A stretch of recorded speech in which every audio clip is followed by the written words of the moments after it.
Chapter 1 starting with a rainbow-grade gift bag, edited. Parents deceased with money and a house. It really does fit my current situation. As a newly fledged transmigrator to this world, I should have been the envy of my peers. But compared to other transmigrators from my home planet, I was having a pretty miserable time of it. This is ridiculous. I've been in this world for 18 years already, so why hasn't my cheat appeared? My name is Hibari Kyoya, and right now, my mood could be described as incredibly complex with more than a hint of anxiety mixed in. This is because I know all too well that I'm currently in a world called DxD.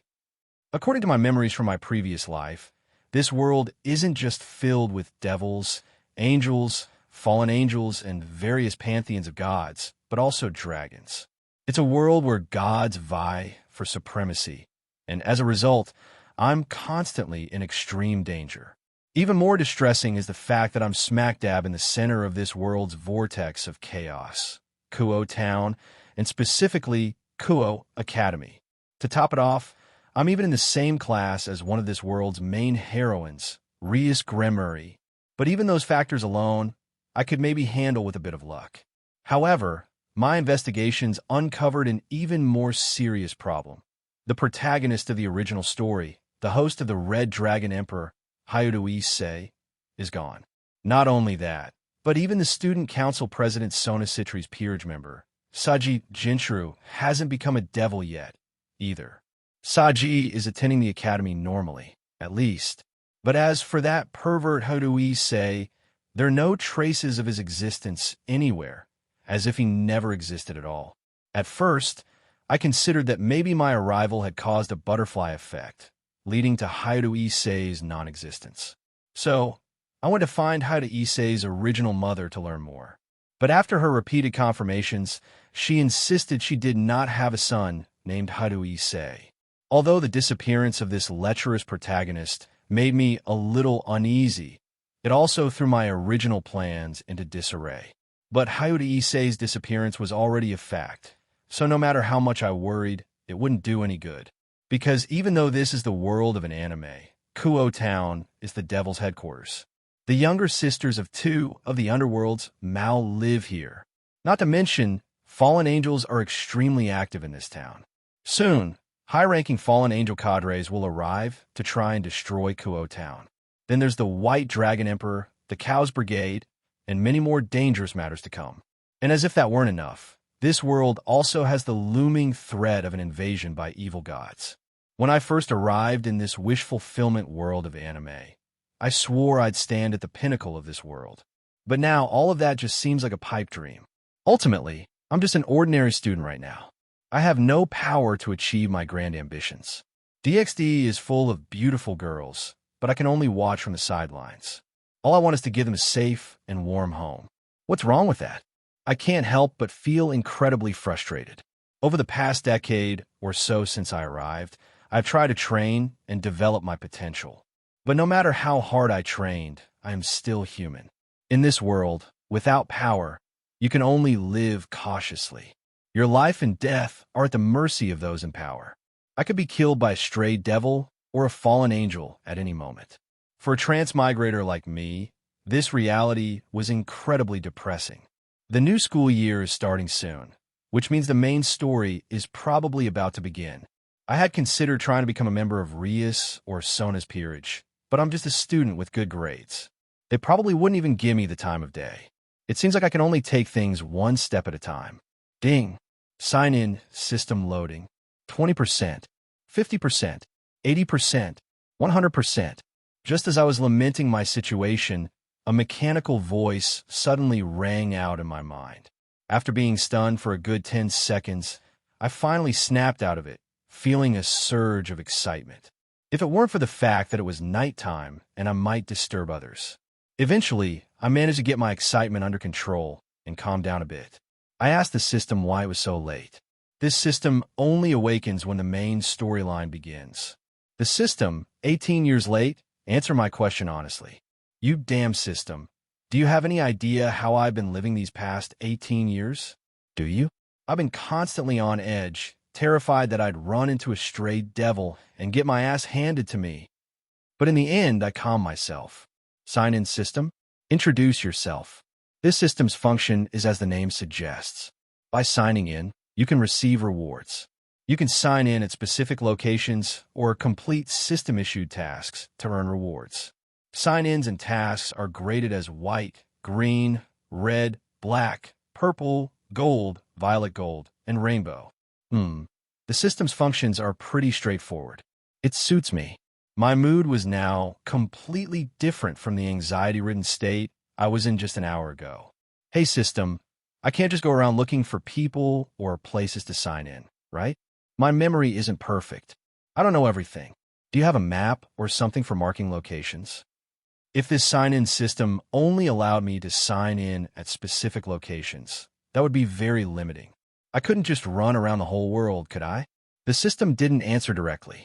Instead, a screen suddenly appeared before my eyes, visible only to me. The screen displayed many points where I could sign in, even marking locations in heaven, hell, and the dimensional gap. Although I didn't have the power to go to those places to sign in yet. I zoomed in on the screen and located Kuo Town. In an instant, I saw many question mark sign-in locations. I wasn't surprised. This place is where many of the main heroines gather.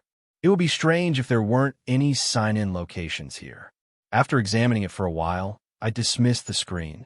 Suddenly, I remembered something and jokingly asked the system, "Hey system, you were 18 years late. Don't you have a newbie gift bag or something? I've seen other systems with those. You don't have one, do you?" System, ding. Congratulations to the host for receiving the newbie gift bag. Rainbow grade sign-in gift bag. The system's mechanical voice rang out again, and I froze in shock. Holy crap. System, you're the best. It's actually the highest grade rainbow grade sign-in gift bag. My face was now permanently etched with an expression of pure joy. Honestly, I hadn't expected my system to be so generous. I was originally planning to haggle with it, maybe get a small ability to improve my situation. But now all I can say is, system, you're amazing. Based on what I had observed on the system screen earlier, the strongest being in DxD, the true Red Dragon God Emperor, only had a violet gold grade sign-in. I'm guessing the infinite dragon god, Ophis, is probably a light violet gold grade sign-in. So if I'm getting the highest grade rainbow grade gift bag, I've definitely hit the jackpot. Chapter 2, Azure Dragon's Power Stuns the World, edited. Just then, a rainbow-colored card appeared before me, radiating a brilliant light. System, how do I use this? After examining the card carefully, I asked the system. My heart was pounding with excitement, and my voice trembled slightly. The host needs only to lightly touch the card with their finger to open the gift bag. Even though the system's mechanical voice was devoid of emotion, to me it sounded like the most beautiful music in the world.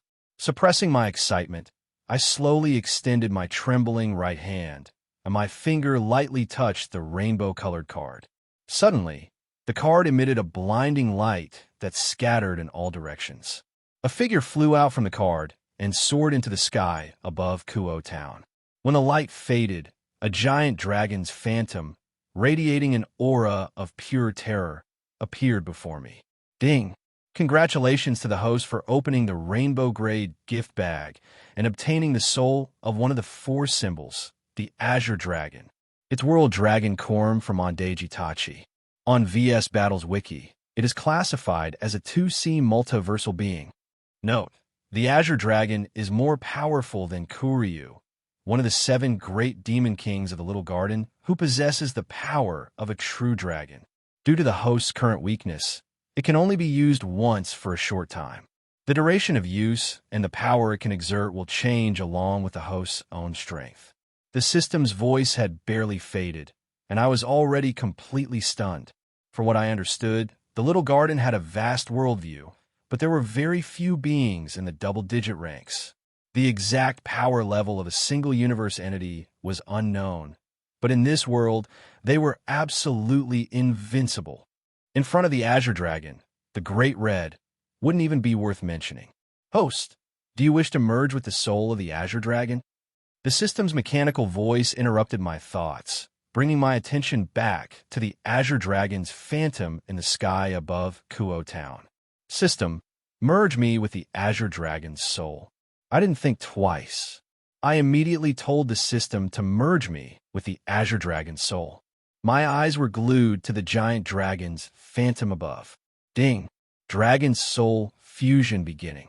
As the system's voice sounded, the dragon's phantom emitted a brilliant beam of light that instantly enveloped me.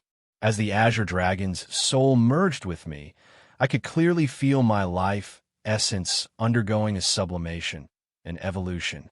But what I didn't know was that the outside world was undergoing earth-shattering changes. The Azure Dragon's phantom spanned the entire DxD world. No matter where you were, you could clearly see the Azure Dragon's phantom. Even the Great Red, soaring through the dimensional gap, could clearly sense the intimidating power of the dragon's phantom. He was utterly astonished, a being more powerful than a double digit from Little Garden.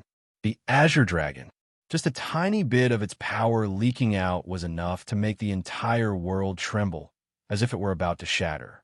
Because of this, even the Great Red had to use his own power to stabilize the world. And the fallen angels and devils residing in Kuo Town wore expressions of absolute horror. What the hell is going on? Rias Gremory stared blankly at the dragon's phantom in the sky. She could clearly feel the fear emanating from the depths of her soul. Her best friend, Sona Citri, along with their peerages, felt the same way.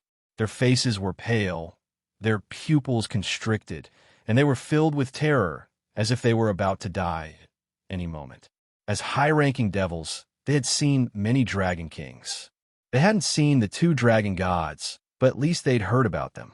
However, the dragon's phantom in the sky was unlike any dragon they knew. It was as if it had appeared out of thin air. It was all too surreal.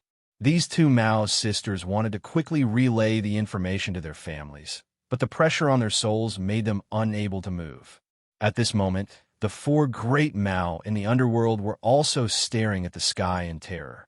What is this? This dragon's phantom's power completely surpasses that of a dragon god. They could clearly feel that, with the appearance of this dragon's phantom, they were like weak ants. Even their internal magic power had stopped circulating. As one of the few remaining super devils in the underworld, Mao Lucifer understood that even facing the infinite dragon god wouldn't cause such a feeling of powerlessness.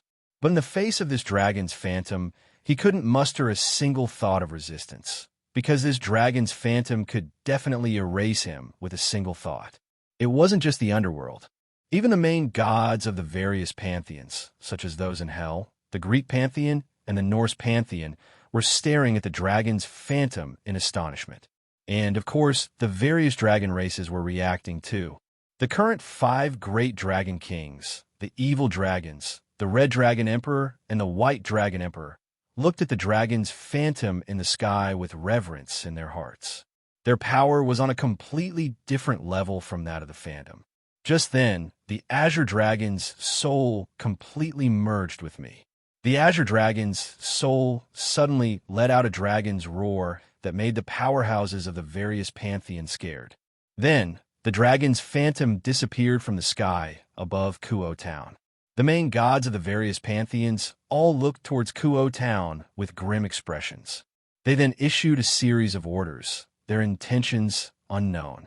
For example, the originally troublemaking Indra sent a message to Cao Cao, asking him to maintain a low profile recently.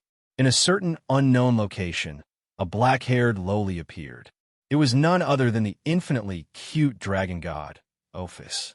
She stared blankly at the sky and muttered, "A strange dragon god whose power far surpasses mine and the Great Red's. I wonder if you can help me reclaim my silence."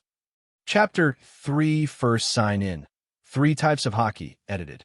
Slowly opening my eyes, I could clearly feel the Azure Dragon's soul power within me, but I couldn't use it. I was still too weak. If I tried to activate the Azure Dragon's power now, I'd probably explode in a matter of seconds. Still, as a life-saving trump card, it's more than enough. With that thought, I went back to my room, suppressed my excitement, and slowly closed my eyes, drifting off to sleep. The next morning, As I stepped onto the grounds of Kuo Academy, the system's voice rang out. Ding! Detected special sign-in location, Kuo Academy. Red grade. Sign-in. Kuo Academy is red grade? Well, I guess that makes sense. It is the gathering place of the main characters, after all. I muttered thoughtfully to myself. Then I mentally commanded system sign in. Ding! Congratulations to the host for successfully signing in at a red grade location.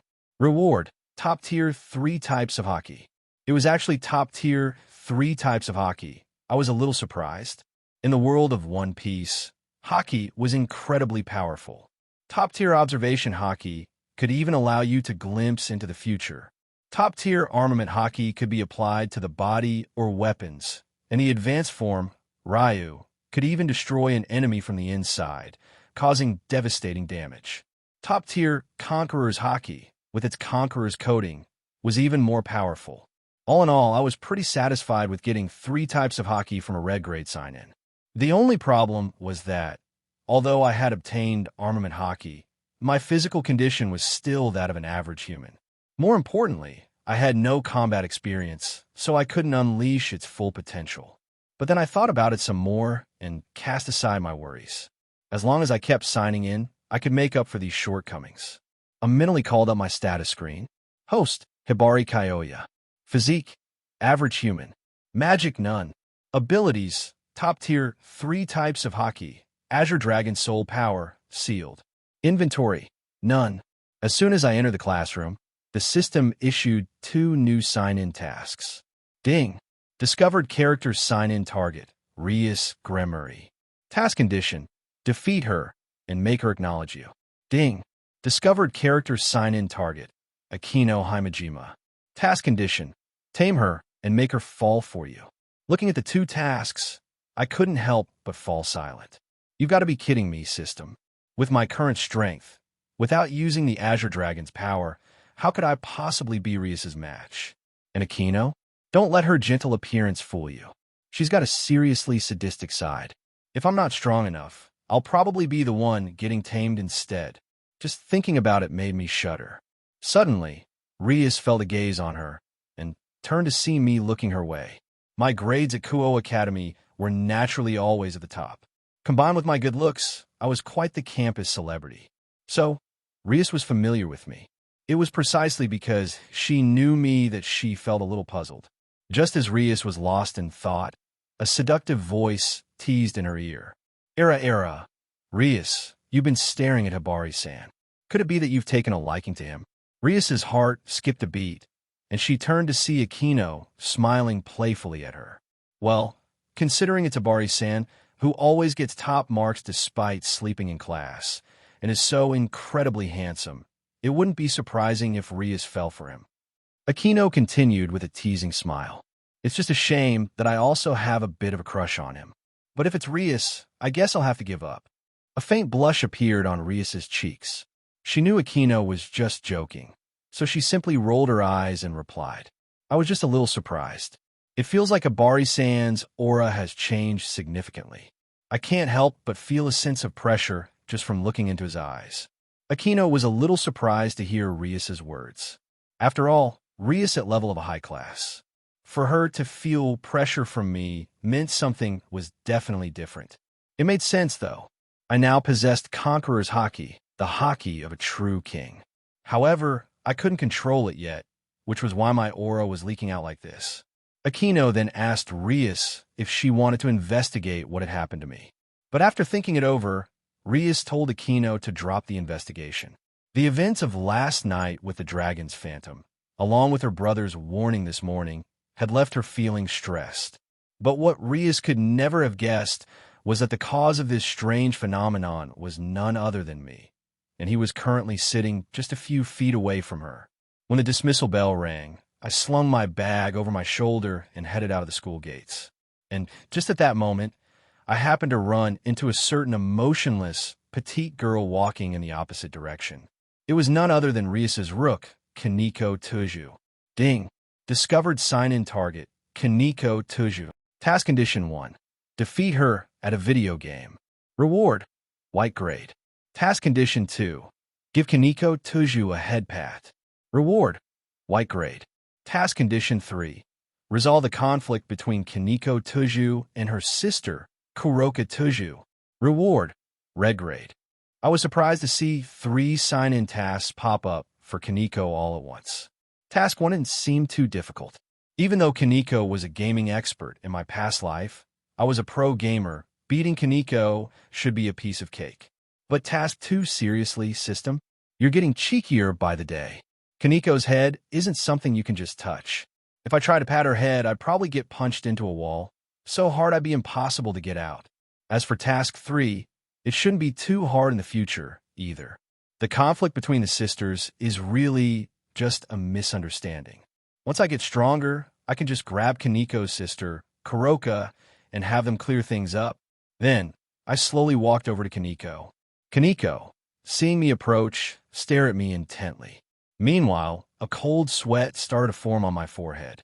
After all, being stared down by an expressionless, petite girl would make anyone nervous. Is there something you need, Hibari-senpai? Well, actually, I was wondering if you'd like to go to the arcade with me to play some games.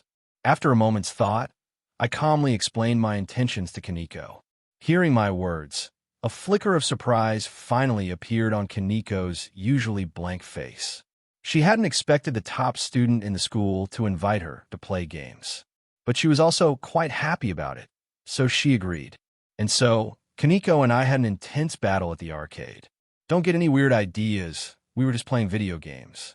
But the end result left Kaneko feeling utterly defeated.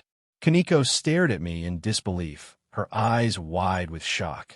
She hadn't expected this shut-in senior of hers to be able to beat her at video games. Don't worry, Kaneko-chan. I'm a genius, after all. As I comforted Kaneko, I slowly extended my hand and gently patted her head. Instantly, a blush appeared on Kaneko's cheeks. She then raised her small, soft hand and slapped my hand away, her face cold. Pervert Hibari-senpai. I'm really sorry. I just thought you were so cute, I couldn't help myself. To make it up to you, I'll treat you to more games or dinner sometime. I sincerely apologized to Kaneko and asked for her forgiveness. Hearing my apology, Kaneko's expression softened slightly, but she was still exasperated by my thick-skinned behavior. In the end, she chose to forgive my act. If you do it again, Kaneko raised her clenched fist and shook it menacingly at me. Don't worry, there won't be a next time. Well then, Kaneko-chan, I'll be going now. See you tomorrow. I broke out in another cold sweat and quickly made my exit. After watching me leave, Kaneko returned to her usual emotionless self and headed towards the Occult Research Club. Chapter 4: Power Upgrade. Brutal Destruction of a Low-Class Stray Devil. Edited. The next morning, as I leisurely walked towards Kuo Academy, I asked the system about the completion status of my tasks. Patting Kaneko Tuju's head task completed. Reward: Zanpakuto. Zangetsu. Bankai mastered. Defeating Kaneko Tuju at a video game task completed. Reward: Mastered Rokushiki. Hearing the system's rewards, even though I remained outwardly calm, my heart was bursting with joy. I now had mastered Rokushiki along with extensive combat experience, which, combined with the 3 types of haki I received earlier, represented a massive leap in my power. As for the Zanpakuto Zangetsu, I was a bit surprised but also thrilled. Back in my previous life, when I watched Bleach, I always fantasized about owning a Zanpakuto.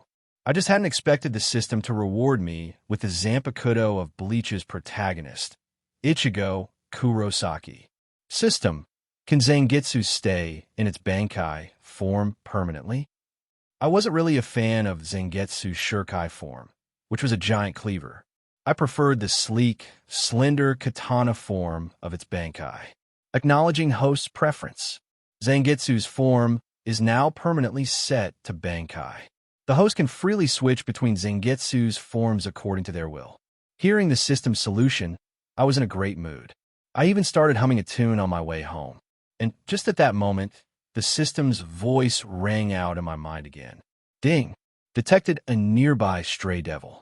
Killing will yield a white grade reward. After receiving the system's task, I felt incredibly fortunate. Fortunately, my golden finger had arrived yesterday Otherwise, I might have ended up as this stray devil's next meal. Then, a surge of excitement coursed through me. I could finally experience my first real battle. When I reached the depths of the alley, I saw a scantily clad woman. She was wearing a loose robe, holding a bottle of liquor. Her long black hair was wet, and a sickly sweet, heavy fragrance wafted from her. I examined her closely and saw that she was a seductive, enchanting woman. The woman also noticed me, and her eyes lit up. She smiled seductively and walked towards me. Well, what a handsome young man we have here. How about a drink? Let's do something fun, shall we? The woman winked at me suggestively and spoke in a seductive tone. Facing this clueless stray devil's advances, I raised an eyebrow. A playful idea popped into my head. I decided to toy with her a bit before finishing her off. So I said, "Sure, but I'm afraid you might have spiked the drink. A guy's got to protect himself when he's out and about, you know? How about you take a swig first?" The stray devil was momentarily taken aback. Could this kid have seen through the poison in my drink? But then she shrugged it off. What did she have to fear from a student? She wasn't afraid of poison anyway. Her favorite thing was to watch humans slowly get devoured while suffering from the effects of her poison. Just thinking about it made her heart race, almost like a climax. The stray devil immediately picked up the bottle and took a large gulp, then handed it to me, saying, "There, see? I drank plenty. Now it's your turn, handsome." But I didn't take the bottle. Instead, I crossed my arms and looked at her with a playful smirk. Seeing my expression, the stray devil grew impatient and urged me. "What are you looking at, handsome? Drink up. After you're done, I'll show you something really good." Seeing that I was still unmoved, the stray devil finally snapped. She revealed her true form and roared at me with a ferocious face. "You little shit. Drink. Why aren't you drinking? If you're not going to drink, then just die." The woman had now transformed into her true stray devil form. A monstrous spider with 6 eyes on her upper body and 6 legs on her lower body. I looked at the mentally broken stray devil with disgust. "What's wrong? Showing your true colors already? And you call yourself a mature stray devil? With that attitude? Go back and train some more. Although it's a shame you won't get the chance." Hearing my taunts, the stray devil finally understood. This damn human had known her identity all along and was just toying with her. Rage consumed her. "I'm going to tear you to pieces." In an instant, the stray devil lunged at me, her 6 eyes spinning wildly, her blood-red claws reaching straight for my neck. But I remained exceptionally calm. With my observation hockey, I could easily dodge the stray devil's attacks. But I didn't plan on dodging. I wanted to test my current strength by taking the attack head-on. I activated Iron Body, hardening my entire body. But then I suddenly remembered a saying from my past life. Iron Body equals standing still equals taking full damage equals instant death. Therefore, cherish life, stay away from Iron Body. Besides the Marine hero Garp, everyone else who used Iron Body seemed to have a misplaced sense of confidence, leading to their swift demise. Thinking of this, I suddenly felt a little panicked, afraid that I might also fall victim to this Iron Body illusion and end up dead. So, I quickly coated my entire body with armament hockey, turning my skin pitch black. Crack! The stray devil's claws shattered on impact, and she let out a pained shriek. "Arg! You damn brat!" I ignored the stray devil's howls and used Soru to retreat a dozen steps. I touched my neck and thought back to the stray devil's attack. It seems that with my current Iron Body and armament hockey hardening, I could probably withstand a full-force attack from mid-class. My gaze suddenly sharpened like a honed blade. Hockey Tempest Kick. I softly uttered this incredibly Chinibu-esque attack name and used one of the Rokushiki, Soru, to disappear from my spot. In an instant, a dozen afterimages appeared around the stray devil, accompanied by a raging whirlwind. It was as if I were at the center of a tornado. Numerous cracks appeared on the surrounding walls, as if they had been slashed. In the blink of an eye, I appeared above the stray devil. Snap! After returning to my original position, I walked directly to the backpack I had thrown on the ground earlier. Even though this was my first real fight, I felt that my mastery of the Rokushiki and Haki was probably not much inferior to a Marine Vice Admiral's. After all, I had the system's gift of rich combat experience. So the battle itself wasn't difficult. But as I picked up my backpack and prepared to leave, the stray devil's eyes were filled with mockery. She sneered. "Ha ha, I thought you were something special.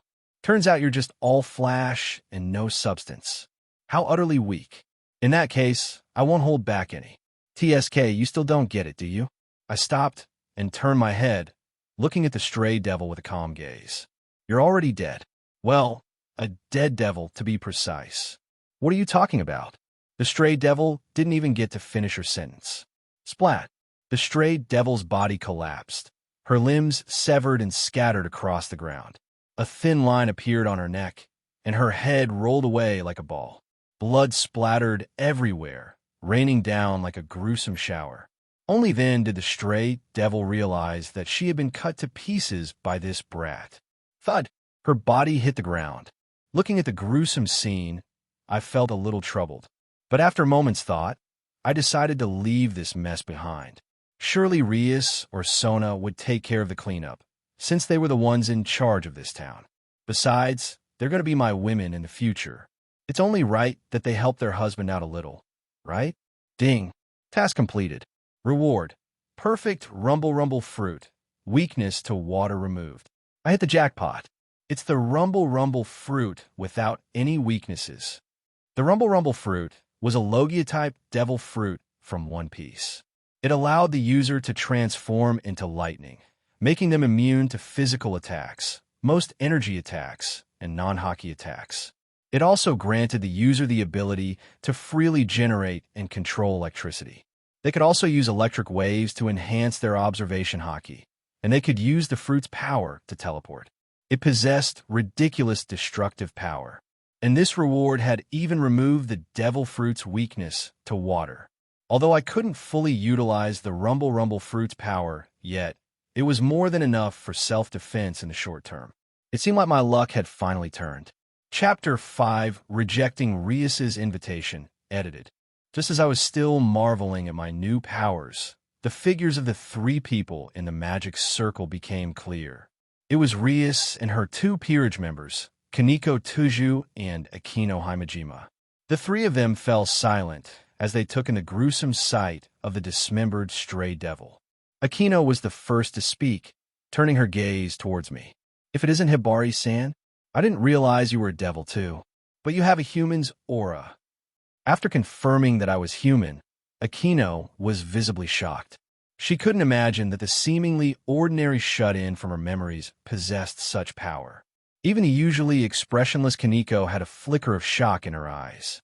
As for Rias, the initial surprise on her beautiful face quickly faded, replaced by a look of intrigue as she studied me. "Hibari-san," seeing the expressions of the three girls, I quickly realized that hiding was no longer an option. So, I casually walked up to them. The quiet alley was bathed in the bright, silvery light of the moon. A gentle breeze blew past, carrying a slight chill. The three of them silently surrounded me. Finally, the ever-impatient Akino broke the silence. "No wonder Rias said you'd changed a lot in the past few months. I never expected you to have such strength, Hibari-san." "Hibari-san, you have to tell me your secret. I'm just dying to know." Akino placed her delicate hands on my shoulders and whispered softly into my ear, her warm breath tickling my skin. A sweet fragrance wafted into my nostrils, and I could feel her breath on my ear, sending shivers down my spine. I turned my head to see Akino looking at me with a tender, smiling gaze. In an instant, I felt my blood rush and my mind filled with endless fantasies. That damn Akino, she's such a sadist, teasing me like this. When I finally claim you, I'll be sure to get my revenge. Vixen. Rias, seeing this display, seemed to have come to a conclusion, but she still asked, "Hibari-san, if you don't mind, could you explain what happened here?" I sighed and explained, "Isn't it obvious? This stray devil tried to seduce me and then eat me. I had no choice but to defend myself and kill it. I assure you, I'm a law-abiding, model citizen." Rias looked at the dismembered stray devil and then gave me a playful, skeptical look. If it weren't for the gruesome scene before her, she might have actually believed me. After a moment's thought, she decided to trust me. But even though Rias believed me, Kaneko had already moved to stand protectively in front of her, clearly on guard against me. Rias gently patted Kaneko's head and said with a smile, "It's okay, Kaneko-chan. Hibari-san doesn't mean us any harm." Seeing this, I teased, "Hey, Kaneko-chan, we're gaming buddies, aren't we? I even invited you to play games earlier. It's a bit hurtful that you're treating your friend like this." Hearing Rias's reassurance and my teasing, Kaneko lowered her guard, but she didn't move from her position in front of Rias. "Sorry, Hibari-senpai." Rias looked at Kaneko, standing protectively in front of her, with a look of pure affection in her eyes. I waved my hand dismissively, indicating that I was just joking. Suddenly, Akino turned to me, gently caressing my cheek with her right hand. "Hibari-san, you still haven't answered my question. It's not very gentlemanly to leave a lady hanging, you know?" Facing Akino's renewed inquiry, I looked at her with a mischievous glint in my eyes and said, "Akino, you haven't told me about your being a devil, either. But this is a secret of the Hibari family, passed down only to the family. If you want to know, you'll have to become my wife. So are you interested?" In response to my teasing, Akino pretended to be shy, a blush spreading across her cheeks. "Hibari-san, you're such a bad boy. Sob. All I did was ask a question, and now you want me to be your girlfriend." But I didn't respond to Akino's words. Instead, I shifted my gaze to Rias. Seemingly having thought of something, Akino looked at Rias and me with a playful smile. "Era, could it be that Hibari-san has taken a liking to Rias? Well, that's understandable. But what about me? Are you planning to abandon me? You just said you wanted me, and now you are going after Rias to live happily ever after? All men are the same, right, Rias?" The beautiful girl with the black ponytail, feigning tears, turned to complain to the equally busty, crimson-haired beauty beside her. Rias and I both sighed helplessly at Akino's dramatic performance. "Stop pretending, Akino. I know your personality all too well. You can't fool me." As soon as I said that, Akino immediately stopped her fake crying and pressed her finger to her lips, her eyes full of playful interest in me. "Era, Hibari-san, you seem to know me very well, but we haven't really interacted much. Why do you say that?" I stared intently at Akino and said softly, "Because I've always liked you." Akino, hearing my bold, almost confession-like words, even the usually sadistic Akino blushed, her eyes darting away, unable to meet my gaze. Rias, watching this exchange that seemed almost like flirting, was utterly bewildered. She then chuckled softly, covering her mouth with her hand.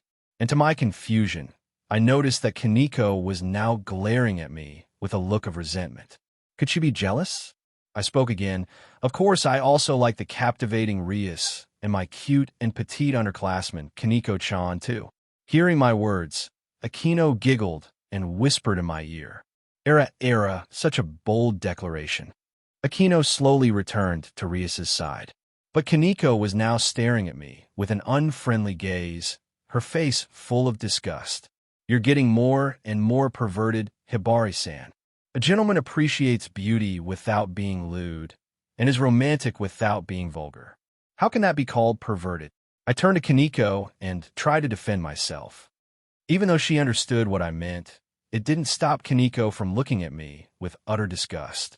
"Since Hibari-san is so fond of Akino, how about becoming my peerage member?"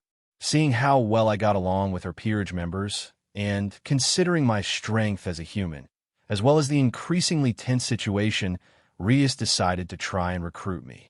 "If you agree to become my peerage member, Hibari-san, you can spend a lot of time with Akino. Of course, you'll have to be mindful of the time and place when you're together. How about it? Are you tempted?" Era, is Rias abandoning me? Even though we are the best of family, this is truly heartbreaking. Sob. Akino pretended to cry after hearing Rias's words, but she didn't actually object. "Although your offer is very tempting, Rias," I paused, then pointed my index finger to the sky and declared, "Why would I give up the entire forest for just one tree? Therefore, I refuse." Akino, hearing my bold declaration and subsequent refusal, Rias was momentarily speechless.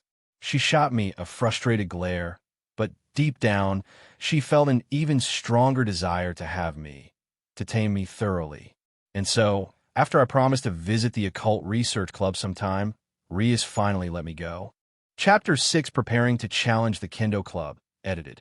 Early the next morning, I woke up and practiced swordsmanship in the courtyard.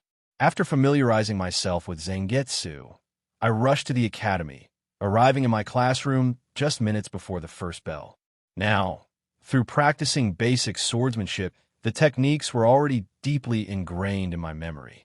What I needed to do now was to constantly engage in combat, to further improve and familiarize myself with the swordsmanship I had mastered. This way, when I used Zangetsu's Bankai, I was confident that my combat power would increase significantly. However, just as I was about to sit down, the red-haired girl in front of me politely greeted me. "Good morning, Kyoya-kun." "Good morning, Rias, Akino."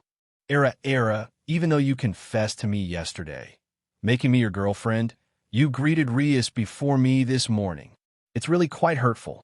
Akino covered her face and pretended to cry, but her eyes were constantly, secretly observing my reaction. Having already familiarized myself with Akino's personality, I knew her tricks all too well, so I simply ignored her theatrics. "All right, that's enough, Akino. Your attempt at acting pitiful is making me feel sorry for you, but it's completely useless. I won't be fooled so easily. I know you like the back of my hand." "Oh, does that mean you have some deep, dark secret, Kyoya-kun? Or did you secretly investigate me? Why else would you say you know everything about me?" Akino lowered her hands, her pretty face full of confusion and surprise. Rias, beside her, also stared at me with wide, astonished eyes. However, I calmly sat down and took out the textbook for the upcoming class, all while looking tenderly at Akino. "If you want to know the truth, Akino, as I said yesterday, you need to become a member of my family. So, are you considering becoming my family? Will you be my girlfriend?" Hearing my bold and ambiguous confession again, Akino fell into a rare silence. Rias, observing this strange scene, watched the two of us with great interest. "Geez, really? We've only just met, and you're already asking me to be your girlfriend, Kyoya-kun. You're so forward, but I don't mind if we start dating first, you know?" Akino teased playfully. Akino made a show of looking regretful, which made me sigh helplessly in my heart. But I didn't get discouraged. She hadn't explicitly rejected me, which was a good start. It meant she had some positive feelings towards me. Seeing my calm expression, Akino seemed to have thought of something, and she instantly dropped her playful act. "Oh, that's right, Kyoya-kun. Be sure to come to the Occult Research Club after school today. You promised yesterday, so you can't refuse us today." Being invited again, I stopped what I was doing, looked at the smiling Akino and the serious Rias, and nodded slowly. "All right, I'll ask Kaneko-chan to take me there after school." I spent the entire day spacing out and sleeping in class. For a genius student who always got the top scores on exams, the teachers were already used to it. And so, the school day ended quickly. "Looks like I'll need to ask Kaneko-chan about this later," I muttered to myself. "HM, is there something you need Kaneko's help with? If possible, we can help too," Rias said, her gaze fixed on me as she organized her textbooks. Meanwhile, Akino added with a hint of dissatisfaction, "That's right. I'm already Kyoya-kun's potential girlfriend. If you have any questions, why don't you just ask me? Why go to Kaneko-chan? Do you perhaps prefer petite girls like her? It makes me sad." Catching the faint smile at the corner of Akino's mouth, I let out a soft sigh and calmly ignored her teasing. After the system awakened yesterday, I had gotten into the habit of constantly checking it for new tasks. And just this morning, while I was practicing my swordsmanship, I received a new task from the system. Ding! Task issued. Go to the Kendo Club and defeat Sona Citri's knight, Tomo Meguri. The corners of my mouth twitched as I read the system's task. This damn system. This task is clearly telling me to go and make enemies. But I have to do it. I'm still too weak. Could you wait a moment, Just as I was about to say something, Akino shot me a fierce glare. "Kyoya-kun, you promised just now, didn't you? Are you going to try and make up some excuse to get out of it now?" You can't go back on your word. Hearing this, I immediately waved my hands weakly and said, No, of course, I won't go back on my word. Because if I didn't explain myself now, not only Aquino, but probably even Rias would be very displeased with me, which would significantly lower their opinion of me. So, I naturally wouldn't do something so foolish. Rias and Aquino exchanged glances, completely confused about what I was playing at. Then Rias asked hesitantly, Then what do you mean? It's a personal matter. I have something I need to take care of today, and I'd like Kaneko-chan to take me to the Kendo Club. After I'm done, I'll go straight to the Occult Research Club with her. Don't worry. Why else would I pass up two such beautiful ladies? In that case, Aquino and I will head back to the club room first and wait for you. Rias nodded with a faint smile. Then, the two of them left the classroom, disappearing from my sight. I let out a sigh of relief. Then, I found Kaneko-chan and explained my intentions. Although Kaneko was a little confused as to why I was interested in the Kendo Club, she still agreed to my request. Then, under Kaneko's guidance, I headed towards the Kendo Club. Chapter 7 Abari Kyoya versus Meguri Tomo, edited. When we arrived at the Kendo Club, we were met with intense stares. As the Academy's mascot, Kaneko was used to the attention.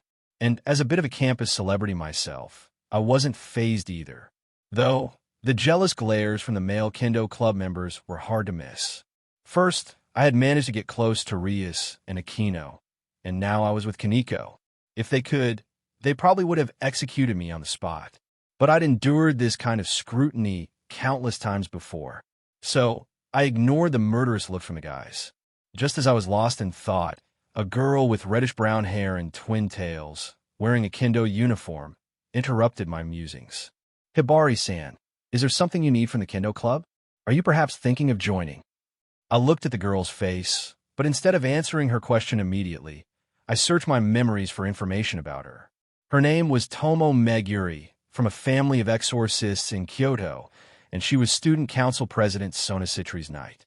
After observing her for a few seconds, I calmly stated, Tomo-san, I apologize for the intrusion. I'm here today to challenge the Kendo Club. Challenge? Tomo's smile slowly faded, and her expression turned sour. Anger flared in her eyes. Challenging the Kendo Club was basically the same as picking a fight with them. Even Kaneko was shocked, not knowing what to say. Hibari-san, do you have any idea what you're saying? Tomo's voice was no longer as cheerful as before. Her anger was barely contained. Even though I had expected this kind of reaction, I couldn't help but feel a little apprehensive. I suppressed the bitterness welling up inside me, sighed helplessly, and explained, I do. But I have my reasons, and my main target is you. What? You got some nerve. I don't care what your reasons are, but as a shut-in, you're challenging me right off the bat? Just how much do you look down on our Kendo Club? Tomo was practically laughing with anger at my words. She had heard some rumors about me around the academy and thought I was a polite and modest person. But now, it seemed that arrogance was my true nature. I know my actions are rude, but I really have no other choice. I hope you can understand, Tomo-san. A bitter feeling welled up inside me. After this, student council president Sona Citri would probably come looking for me to lecture me. She might even try to make me her peerage member, just like Rias. Fine. Since you insist, I'll grant your wish, Tomo said with a cold expression, clearly planning to put me in my place. Hibari-san, I'll accept your challenge, but you'll have to defeat the other members of the Kendo Club first before you can face me. Hearing Tomo's words, I replied, No problem. Did you all hear that? I don't need to say anything more, Tomo said to the surrounding Kendo Club members, her face stern. Hearing their captain's words, the other members felt a surge of uncontrollable anger. Someone had come to challenge them, which was a huge insult to every member. I calmly walked over to a rack of wooden swords and picked one up. Can we start now? Yes. I want to have everyone gang up on you. You can choose your opponents. If you win, you can challenge me. If you lose, you'll leave the Kendo Club immediately. And for Ria Senpai and the others' sake, I'll pretend this never happened. But the Kendo Club will no longer welcome you. Although Tomo thought I was arrogant, she saw that I had come with Kaneko, so she assumed I was friends with Rias and Aquino. She didn't want to make things too difficult for me, fearing that Rias might complain to the student council president later, which would be a hassle. However, I shook my head and said something that enraged the entire Kendo Club. There's no need for that. You can all come at me at once. Kaneko, Hibari-senpai. The room fell silent. The other Kendo Club members saw the icy expression on their captain's face. On the other hand, I seemed completely oblivious to the fact that I had just said something incredibly arrogant. I stared at Tomo, waiting for her answer. In that case, I have nothing more to say. Everyone attacked together. Hearing their captain's cold command, all the members exchanged glances, gripped their wooden swords, and charged at me.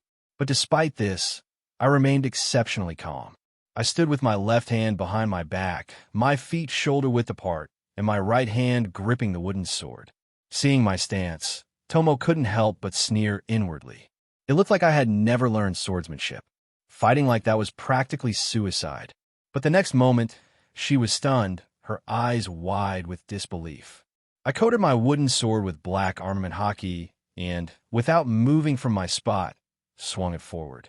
With several cracks, the wooden swords of the charging Kendo Club members were all sliced, and they were sent flying backward. However, I held back against two of the girls. The rest of the members were now lying on the ground, groaning in pain.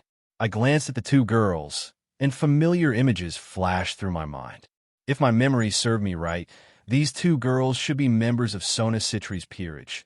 Tsubasa Yura, the rook, and Rhea Kusuka, the bishop. You two lovely ladies. How about surrendering? I surrender, Yura stammered, looking at the scene in shock. Kusaka, standing beside her, quickly followed suit. I didn't know Hibari-senpai was so skilled in swordsmanship. That's right. Why was Hibari-senpai pretending to be weak? Looking over, I saw the two girls staring at me with hearts in their eyes. Great, two more girls had fallen head over heels. Tomo stared blankly at the scene before her. If my earlier actions had made her furious, and she wanted to use all her strength. Now, her face was undoubtedly filled with a burning fighting spirit. It seemed that the rumors about me were completely unfounded. Tomo's mind was racing, imagining all sorts of fantastical scenarios. And as she thought about it, the fighting spirit on her pretty face intensified. I had no idea what she was thinking.